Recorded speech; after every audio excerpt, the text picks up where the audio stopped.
भूतिया हॉस्पिटल। रात का समय था और चांद की मध्यम रोशनी ने शहर की गली गली में अजीब सा सन्नाटा फैला दिया था।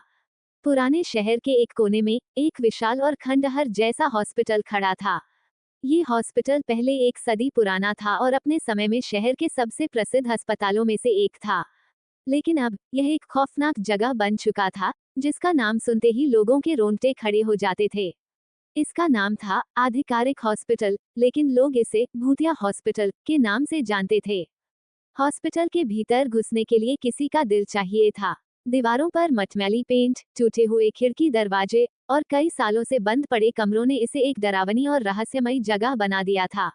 यहाँ के बारे में तरह तरह की अफवाहें फैली हुई थीं।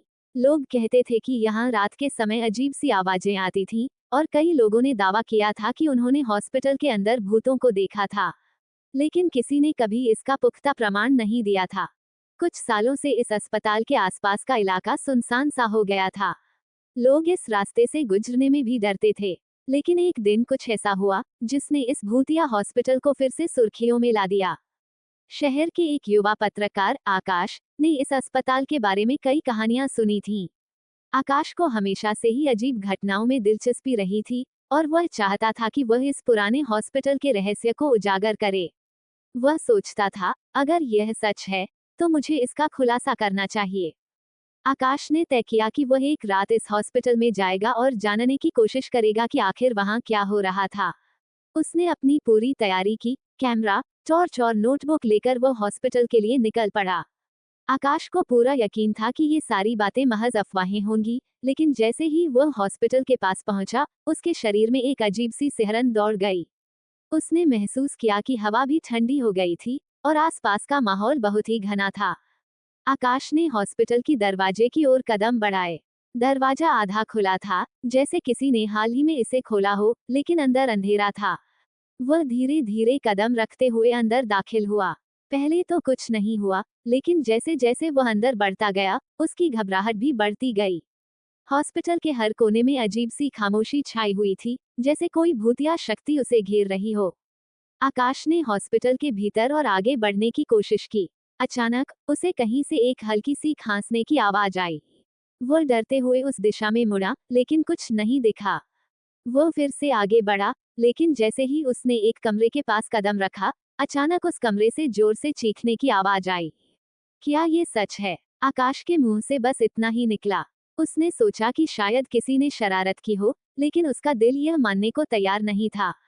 उसने अपने कैमरे की लाइट ऑन की और कमरे के अंदर झांका। कमरे के भीतर कोई नहीं था, लेकिन हर चीज बेतरतीब पड़ी हुई थी। अस्पताल की पुरानी बैग्स, खून से सने बिस्तर और टूटी हुई दवाइयां, सब कुछ अजीब और डरावना था। अचानक कैमरे की लाइट कुछ और धीमी हो गई, और एक क्षण के लिए आकाश को ऐसा महसूस हुआ कि कोई उसके पास खड़ा है। यह आवाज एक महिला की थी, लेकिन आवाज बिल्कुल रहस्यमय और खोखली लग रही थी। आकाश ने घबराते हुए चारों ओर देखा, लेकिन उसे कोई नहीं दिखाई दिया।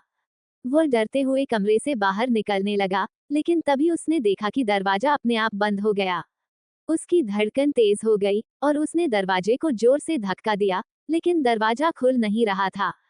आकाश अब पूरी तरह से डर चुका था, लेकिन उसने अपनी हिम्मत जुटाई और सोचा, ये बस मेरी कल्पना का खेल होगा। उसने फिर से कैमरा ऑन किया और कमरे में दाखिल होने की कोशिश की। इस बार वो बहुत धीरे धीरे चल रहा था, ताकि कोई भी अजीब आवाज या छाया उसे घेर न ले। कमरे में चलते हुए उसने देखा कि एक पुराना रिकॉर्ड प्लेयर खुद ब खुद चलने लगा था और कमरे में एक धीमी सी संगीत गूंजने लगी।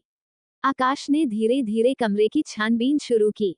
उसकी आंखों के सामने अचानक एक पुराना मेडिकल चार्ट पड़ा था, जिस पर कुछ अजीब सी जानकारी लिखी हुई थी। चार्ट पर लिखा था, मृत्यु की तारीख 15 जुलाई 1947, रोग मानसिक विकार, इलाज असफल। ये जानकारी पढ़ते ही आकाश के हाथ से कैमरा गिर पड़ा। वह तेजी से कमरे से बाहर भागा, लेकिन जैसे ही वह हॉस्पिटल के मुख्य हॉल में पहुंचा, उसने देखा कि सब कुछ बदल चुका था। दीवारों पर खून के धब्बे थे और कमरे की खिड़कियां खुली हुई थीं, जिनसे अजीब सी ठंडी हवा आ रही थी। आकाश का दिल अब पूरी तरह से डर से भर चुका था।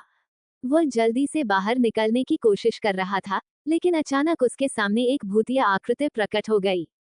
यह एक महिला का भूत था, जिसकी आंखों में आक्रोश और दर्द था।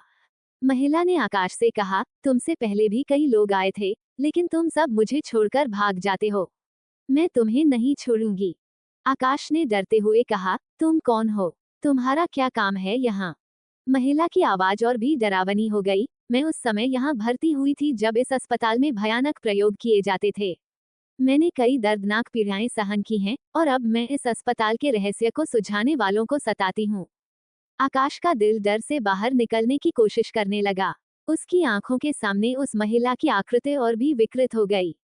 वह तेजी से दौड़ते हुए अस्पताल से बाहर निकला, लेकिन जैसे ही वह बाहर पहुंचा, उसे लगा कि वो भूतिया महिला अब भी उसके पीछे दौड़ रही है। आखिरकार आकाश ने अगले दिन शहर के एक बुजुर्ग से इस हॉस्पिटल के बारे में पूछा। बुजुर्ग ने बताया कि यह अस्पताल पहले मानसिक रोगियों का इलाज करता था, लेकिन यहाँ कुछ अनैतिक प्रयोग किए जाते थे। कहते हैं कि यहाँ के कुछ डॉक्टर और स्टाफ में से कई ने उन रोगियों पर अमानवीय प्रयोग किए थे। कई मरीजों की मौत हो गई थी और उनकी आत्माएं अब भी इस अस्पताल में भटकती हैं। आकाश ने ये सब जानकर सोचा, क्या ये आत्माएं अब भी अपनी बदला लेने की कोशिश कर रही हैं? वह वापस उस अस्पताल में नहीं लौट सका, लेकिन उसकी आंखों में जो छवि थी, वो कभी भी धुंधली नहीं हुई। कहानी में यह बात सामने आती है कि अस्पताल में किए गए अमानवीय प्रयोगों का नतीजा बहुत भयानक था। जब डॉक्टरों और स्टाफ ने रोगियों पर अनैतिक और असंवेदनशील प्रयोग किए, तो वे न केवल उन लोगों की जान ले बैठे, बल्कि उन आत्माओं को शांति से भी वंचित कर दिया।